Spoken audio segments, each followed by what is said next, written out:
छत्रपती शिवाजी महाराजांना वंदन करून आमच्या या मित्रांची अविस्मरणीय अशी ही कोकण ट्रिप सुरू झाली.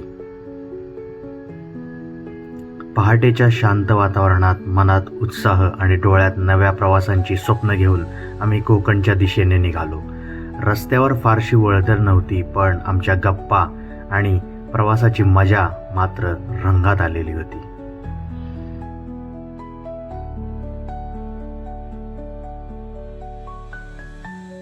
अरे देशवासी, आज तुझं आणि माझं प्रवास दोन हृदयांचा अतिशय गच्चा घेतलेली बघितली. मुंबई गोवा महामार्गावरील भव्य कशेडी टनेल पार करताना डोळ्यांचा रोमांच आणखी वाढला. डोंगरांना चिरत तयार केलेला हा मार्ग पाहताना विकास आणि निसर्ग याचा सुंदर संगम अनुभवायला मिळाला. रस्त्यातील थंडगार हवा, आजूबाजूची हिरवाई आणि कोकणची ओढ आम्हाला सतत पुढे नेत होती. अखेर सकाळचे 5 वाजले आणि आम्ही दापोलीमध्ये पोहोचलो. तर मित्रांनो, पुढचे 2 दिवस आता भरपूर सारी धमाल असणार आहे आणि तीच तुम्हाला ह्या व्हिडिओमध्ये पाहायला मिळणार आहे. सो चलो. सूर्योदयाची चाहूल लागली होती. पक्ष्यांचा किलबिलाट सुरू झाला होता आणि कोकणातील त्या प्रसन्न वातावरणाने आमचे स्वागत केले. दापोलीत पोहोचल्यावर आम्ही थेट हर्णे बंदराच्या दिशेने निघालो. समुद्राच्या लाटा किनाऱ्यावर अलगद धडकत होत्या, तर बंदरावर मच्छीमारांची सकाळची लगबग सुरू झाली होती. समुद्रातून परतणाऱ्या होड्या, त्यांच्या भोवती गिरट्या घालणारे पक्षी आणि खाऱ्या वाऱ्याचा स्पर्श, हे सगळं दृश्य मनात कायम कोरलं जावं असंच होतं. हर्णे बंदरावर उभं राहून समोर दिसणारा अथांग समुद्र पाहताना शहरातील धावपळ क्षणभर विसरून गेलो. प्रत्येक लाट जणू काही नवीन ऊर्जा देत होती आणि कोकणाच्या सौंदर्याची एक वेगळीच ओळख करून देत होती. मित्रांसोबतचे हे हसरे चेहरे, हसरे क्षण, गरमागरम चहाचा आस्वाद आणि किनाऱ्यावरचा तो निवांत वेळ. प्रवासाची सुरुवात जर इतकी सुंदर होती, तर पुढे काय अनुभवायला मिळणार याचीच उत्सुकता होती. कोकण म्हणजे फक्त समुद्रकिनारे नाहीत, तर निसर्ग, संस्कृती, शांतता आणि मित्रांसोबत जगलेले अनमोल क्षण याचं सुंदर मिश्रणच आहे. आणि आमच्या या सफारीची खरी मजा तर आता सुरू होत होती. चला तर मग हर्णे बंदरापासून सुरू झालेल्या या सुंदर कोकण सफारीत तुम्हालाही घेऊन जातो आणि निसर्गाचा, कोकणचा अद्भुत नजारा देखील मी तुम्हाला दाखवणार आहे आणि भरपूर सारी मजा करणार आहोत आपण पुढचे 2 दिवस. तर नक्की हा व्हिडिओ पहा. आत्ताच सांगतो, चॅनलला सबस्क्राईब करा. हॅलो, नमस्कार, सुप्रभात मित्रांनो. स्वागत आहे तुमचं पुन्हा एकदा आपल्या यूट्यूब चॅनलमध्ये, श्री थॉट्समध्ये.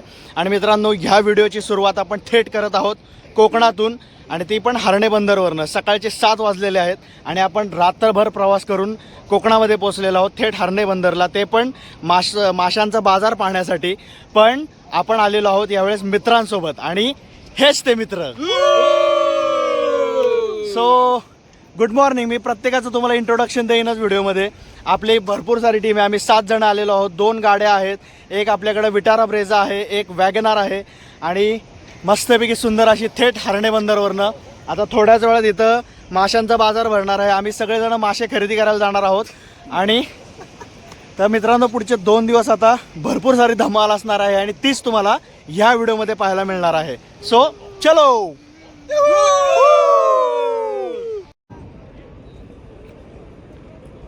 मित्रांनो, आपल्याला इथं हर्णे बंदरवरती एक वेगळाच काहीतरी प्रकारचा पक्षी दिसलेला आहे. कोणाला जर माहीत असेल तर नक्की कमेंट करून सांगा.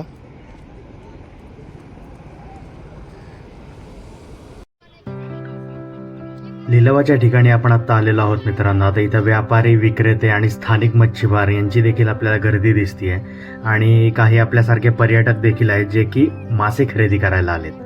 तर मित्रांनो, आपल्याला इथं आहे ना सुरमई, पापलेट, बांगडा, कोळंबी, रावस अशा विविध प्रकारच्या ताज्या माशांचा इथं लिलाव होतो. काही मिनिटातच लाखो रुपयांची उलाढाल आपल्याला झालेली इथं पाहायला मिळते. लिलावाची पद्धत अतिशय वेगवान असते. माशांच्या पेट्या रांगेत मांडलेल्या असतात आणि व्यापारी त्यावर बोली लावतात. किमतीचे आकडे झपाट्याने वाढत जातात. काही क्षणातच माल विकला जातो. या सगळ्या प्रक्रियेत मच्छीमारांच्या मेहनतीची आणि समुद्राशी असलेले त्यांच्या नात्याची आपल्याला जाणीव होते. हर्णे बंदरातील हा मित्रांनो माशांचा लिलाव एक केवळ व्यापार नाही आहे, तर कोकणच्या जीवनशैलीचा एक महत्त्वाचा भाग देखील आहे. पहाटेचा समुद्र, गजबजलेलं बंदर, ताज्या माशांचा सुगंध आणि लिलावातील उत्साह हे सगळं आपल्याला इथं पाहायला मिळतं. आणि हाच अनुभव कोकण सफारीत प्रत्येकाच्या एक डायरीमध्ये अविस्मरणीय क्षण बनून राहतो. जर तुम्ही मित्रांनो दापोलीला येणार असाल ना, तर नक्की पहाटे हर्णे बंदरावरती हा माशांचा लिलाव पाहायला या. तर आता आमच्या मित्रांनी पण काही मासे सिलेक्ट केलेत, त्यांच्यासाठी त्यांनी काही मासे घेतलेले आहेत आणि आता ते मासे घेऊन आपण आपल्या रिसॉर्टवरती जाणार आहोत. आणि इथली अशी पद्धत आहे की तुम्ही मासे खरेदी करून या आणि तुम्हाला रिसॉर्टवाले ते बनवून देतात.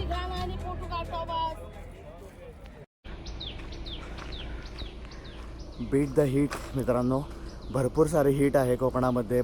खूप गरम होतं आहे सध्या. म्हणजे आजची मी आहे ना तुम्हाला डेट मुद्दामून सांगतो की आज आहे 30 मे. म्हणजे ऑलमोस्ट असं आपण म्हणू शकतो की ह्या सीझनचा हा शेवटचा सॅटर्डे संडे असल्यामुळे ना तुम्ही माझ्या मागे बघू शकता बऱ्यापैकी गर्दी आपल्याला पाहायला मिळते.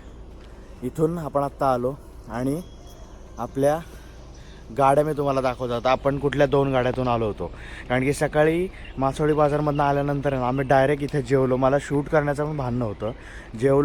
जेवण केल्यानंतर आहे ना जे डायरेक्ट आणून दिली आहे ना ते डायरेक्ट आत्ता 4:30-5 वाजता जाग आलेली आहे. आणि आत्ता पण तुम्ही माझा चेहरा बघताय. तर एक छोटासा आमच्यासोबत किस्सा घडला आहे, तो पण मी तुम्हाला सांगतो. पण त्याच्या आधी गाड्या दाखवतो आणि आमचा स्टे कुठं आहे आजचा ते पण मी तुम्हाला दाखवतो. तर मित्रांनो ह्या आपल्या 2 गाड्या आहेत. एक विटारा ब्रेझा आहे, न्यू आहे मित्रांनो ही गाडी, 2-3च महिन्यातली. आणि एक आपल्याकडे वॅगनार आहे. आता ओनरला विचारून आपण नंबर हाईड करणार आहोत. तर आपला मित्रांनो आजचा स्टे आहे. आय डोंट नो स्क्रीनवर किती क्लिअरली दिसतं आहे, आपण थोडं झूम करून दाखवण्याचा प्रयत्न. ओके, ब्राईटनेस वाढून कळला आहे. ड्रीमलँड इन हॉटेलमधून म्हणून आहे जे मुरुडमध्ये आहे, दापोलीमध्ये. त्या ठिकाणी मित्रांनो आपला स्टे आहे. आणि असा काहीसा त्याचा एंट्रान्स आहे. आणि हे असे बाजूबाजूला सगळे रिसॉर्ट्स आहे, आपलं रूम्स आहेत. आणि ही आपली रूम आहे. तर ही अशी बोबडी का आवळाली आहे ना त्याचं कारण सांगतो आता. पण तोपर्यंत हा जो काही रिसॉर्टचा एंट्रान्स एरिया आहे तो पाहून घ्या. ह्या बाजूबाजूला रूम्स आहेत.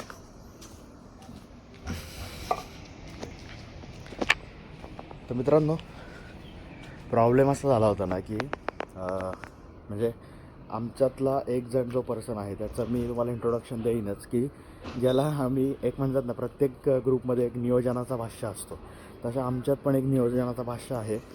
तर त्यांनी एक रूम बुक केली होती.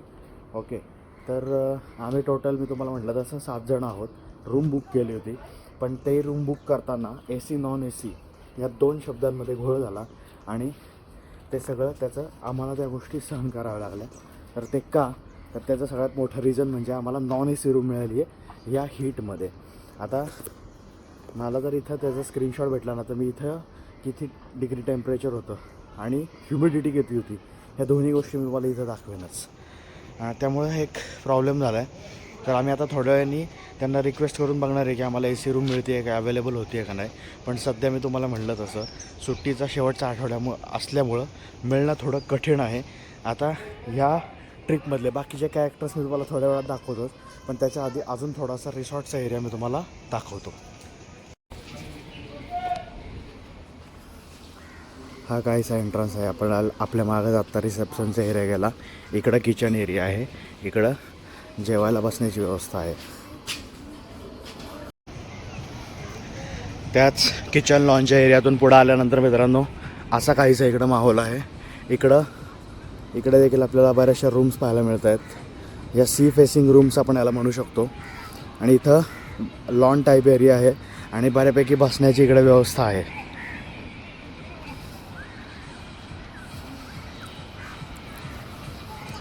इथून हा सगळा असा एंट्रन्सचा भाग आहे. इथूनच पुढं आल्यानंतर आपल्याला थेट हा मुरुड बीचचाच आय थिंक नजारा आपल्याला पाहायला मिळतो आहे. तिकडे एक जे पब्लिकसाठी असलेला मेन जो बीच आहे तो, आणि हा रिसॉर्टचा ॲक्सेस असलेला हा बीच आहे. इकडे पण बीचवरती देखील आपल्याला पार्किंग पाहायला मिळतं आहे. मी तुम्हाला मागाशी म्हणलं तसं बोबडी का वळाली आहे त्याचं रिझन मी तुम्हाला सांगितलेलं आहे. तर एकंदरीत अशी काहीशी अवस्था आहे. आणि हे बघा आपले कलाकार सगळे इकडे बसलेत. तर मित्रांनो मी तुम्हाला जे म्हणलं होतं आपले जे काही बाकीचे कॅरेक्टर्स आहेत ते मी तुम्हाला आता दाखवतो. हे बघा हा ऋषी, अनिस आणि समीर. तर आता इकडं बाकीचे कॅरेक्टर आपला संकेत आहे. इकडं काय होतं नावच विसरलो राहुल आणि स्वप्नील आहे तिकडे. तर अनिस सर नक्की सांगा जरा काय प्रॉब्लेम झाला आपला रूमचा. अरे एसी रूम बुक केली आणि त्यांनी नॉन एसी दिली. बरं आता ते म्हणते तुम्ही रूम बुक केलीच नाही. शेवटी जो पहिला आम्ही बाहेर गेलो 8 दिवसापूर्वी त्यांना पेमेंट पाठवले, स्क्रीनशॉट पाठवले, सगळं पाठवले. ते मान्यच करा ना. आता काय ड्रायव्हर असल्यामुळे शनिवार असल्यामुळे फुल सगळं चाललं हॉटेल. रूम घेतली आहे पण कोण झोपलं नाही अजून. खूप त्रास झाला. तर ह्याच्यात आहे ना मित्रांनो मी तुम्हाला एकच सांगतो की आता तुम्हाला मी सुरुवातीला हॉटेलचं नाव वगैरे सगळं सांगितलेलं आहे. तुम्ही गुगलवरती सर्च केलं तर तुम्हाला इझिली मिळून पण जाईल. म्हणजे आता ह्यांची ओव्हरऑल सर्व्हिस कशी आहे ना हे पण मी तुम्हाला व्हिडिओच्या शेवटी नक्की सांगणार आहे. फूड क्वालिटी चांगली ऑब्व्हियसली. दुपारी आम्ही जेवण केलं ना फूड क्वालिटी खूप आम्हाला चांगली मिळाली. 12वी वेळ आहे. हां त्यामुळे फूड क्वालिटी चांगली आहे. फक्त आता हा एक आमच्यासोबत एक छोटासा इन्सिडेंट घडला आहे. तर आता त्यात ते आम्हाला कॉपरेट करतायत का संध्याकाळी ते मी तुम्हाला नक्की व्हिडिओमध्ये सांगेन. पण बाकी ओव्हरऑल तुम्ही आत्तापर्यंत व्हिडिओमध्ये पाहिलं आहे सगळं बाकी ओके आहे. लोकेशन बेस्ट आहे, फूड क्वालिटी पण चांगली आहे, रेट पण डिसेंट आहेत, जास्त काही महाग नाही आहे. आत्तापर्यंतचा एक्सपिरियन्स आमचा 50-50 राहिला आहे. फक्त रूमच्या रिलेटेडच एक पॉईंट आहे. पॉसिबल झालं तर मी तुम्हाला रूम पण दाखवेन. पण रूम दाखवण्याची एक कंडिशन आत्ता सध्या तरी नाही आहे. पण जेव्हा रूम आम्हाला चांगल्या मिळतील तेव्हा नक्की रूम दाखवली जाईल. त्याचं कारण असं आहे की मुलांची रूमची काय अवस्था होती हे तुम्हाला चांगलं माहिती आहे. हे बघा आमचे राहुल सर बघा कसे मस्तपैकी आराम करतायत. सर बोला जरा कसा एक्सपिरियन्स तुमचा, काय वाटतंय. एक्सपिरियन्स आहे ओके. पर्सनली जर सांगायचं म्हणलं तर व्हेजसाठी ठीक आहे. पण आपण कुठला उद्देश असतो मेन म्हणजे आपला आराम किंवा या सर्व गोष्टी. तर इथं आता बसलो आहे बघा मी कुठे का तर ए सी रूम होती आणि भेटली नॉन ए सी रूम. ती पण त्यातनं नीट ओके नाही. पाण्याचा प्रॉब्लेम आहे, पाण्याचं प्रेशर पण खूपच कमी आहे. त्यामुळे काय एवढा मूड नाही आता एवढा काय. बघू आता नेक्स्ट टाइम. म्हणजे प्रॉब्लेम तो नाही मित्रांनो. म्हणजे काय म्हणतात त्याला कुठल्याही हॉटेलबद्दल निगेटिव्ह बोलणं किंवा त्यांच्याबद्दल आपल्याला निगेटिव्हिटी पसरवायची असं नाही आहे. पण ओव्हरऑल पॉईंट असा आहे ना की आत्ताच्या सिच्युएशनमध्ये हे सहन करणं थोडं अवघड जातं. एवढाच हा पॉईंट आहे. गोडा आणला का. हे एक स्वप्नील सर जे आपण वॅगनर गाडी म्हणलो होतो ना ती यांची आहे. आणि जी नवीन कोरी विटारा ब्रेझा आहे ती अनिस सरांची आहे. आणि हेच आमचे नियोजनाचा बादशाह. तर स्वप्नील सर एकंदरीत तुमचा आतापर्यंत एक्सपिरियन्स कसा वाटला तुम्हाला. ओव्हरऑल हे लोकेशन कसं वाटलं. लोकेशन तर काय आता इथे 12-13 वेळा आपण एकाच ठिकाणी येतोय. किती वर्ष झालं आपण फक्त इथेच येतो कारण की आपल्याला माहिती आहे आपल्याला शांतता फक्त याच ठिकाणी भेटते.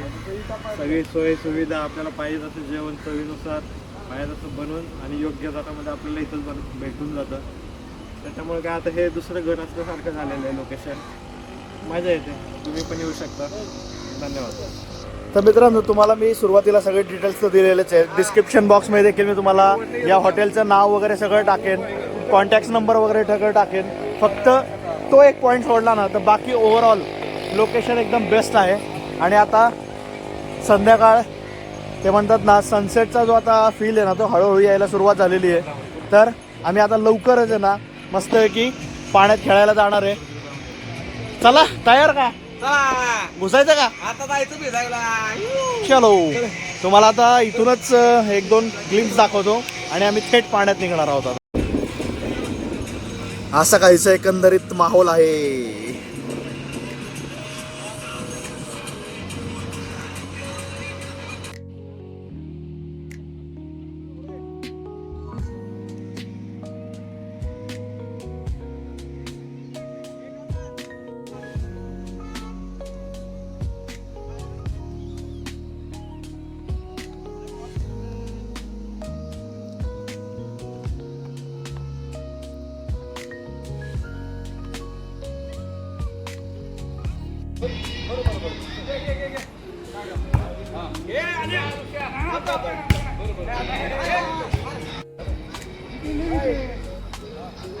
मस्तपैकी मित्रांनो व्हॉलीबॉलचा गेम सुरू आहे. चांगलं मस्तपैकी इथं एरिया आहे, मस्तपैकी आहे बघा. इथं आम्ही व्हॉलीबॉल खेळतोय. सध्या नेट नाही आहे म्हणून अशा चेअर लावलेल्या आहेत. बॅकग्राऊंडला म्युझिक चालू आहे. कॉपीराईट पडण्याची शक्यता आहे, आपण कट करूयात.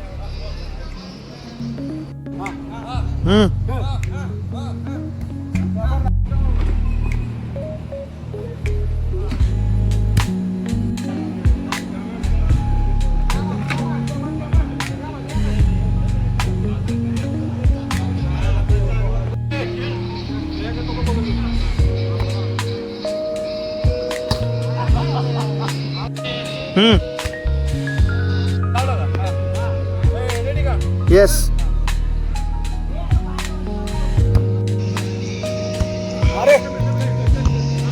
तर अशा या सुंदर संध्याकाळने मित्रांनो हा व्हिडिओ मी आता इथंच एंड करत आहे. कोणत्याही कारणास्तव तुम्हाला व्हिडिओ आवडला तर लाईक करा आणि शेवटी एक गंमत आहे, मजा आहे, ती पाहून जा. लाईक करो. शेवटची मजा अजिबात मिस करू नका. वेटिंग